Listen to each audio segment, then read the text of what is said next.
Hello বন্ধুরা, welcome back to my channel. কেমন আছো তোমরা? কাল সঞ্জয়ের জন্মদিন, আর আজ আমি চলেছি সঞ্জয়ের জন্মদিনের গিফট কিনতে। কিন্তু দোকানে গিয়ে গোপাল ঠাকুর, জগন্নাথ ঠাকুরকে দেখে চোখ যেন আর কোনো কিছুতে সরাতে পারছি না। এদিকে আমার আসল কাজটাই বাকি। তো যাই হোক, কি কিনবো আর কি কিনবো না ভাবতে ভাবতে সব থেকে এখন বেশি দরকার যেটা ওর, সেটাই কিনছি। বোতল। ও অফিস যায় কিন্তু বোতলটা ও ঠিকঠাক হচ্ছে না। প্রতিদিন বলে যে আমাকে একটা তুমি বোতল তো কিনে দিতে পারো।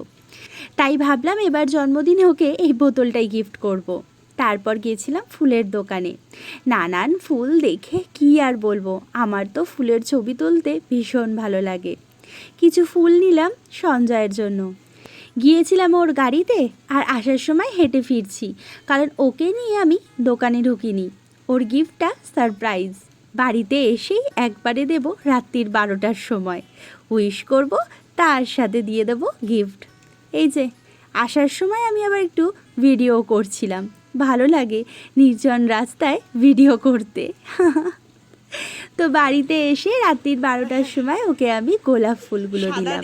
আর কি বলেছি শোনো। দিয়েছি, সাদা হচ্ছে শান্তির, হলুদ হচ্ছে বন্ধুত্ব, আর লাল তো জানোই। Thank you. আরে নাও তোমার birthday gift. Thank you. Welcome. ফুলের দোকানে গিয়ে দেখি গোলাপ ফুলগুলো সেরকম ভালো না, কারণ এখন যেহেতু বর্ষাকাল, ফুলগুলো আস্তে আস্তে কেমন যেন হয়ে যাচ্ছে। তাই অনেক ভেবে আমি এই 4টে ফুল নিয়েছি। হলুদ বন্ধুত্ব, সাদা শান্তি, আর লাল তো ভালোবাসা। তাই বন্ধুত্ব, শান্তি আর ভালোবাসা বজায় থাকুক সম্পর্কে। ভাবনাটা কেমন অবশ্যই কিন্তু কমেন্ট বক্সে জানিও। আর এই হচ্ছে সঞ্জয়ের গিফট। বোতলটা দেখো তো কেমন হয়েছে। ঈশান দেখেছো কি আরম্ভ করেছে সঞ্জয়ের সাথে? ওর এই জিনিসগুলো চাই না, ওর শুধু চাই এই বক্সটা।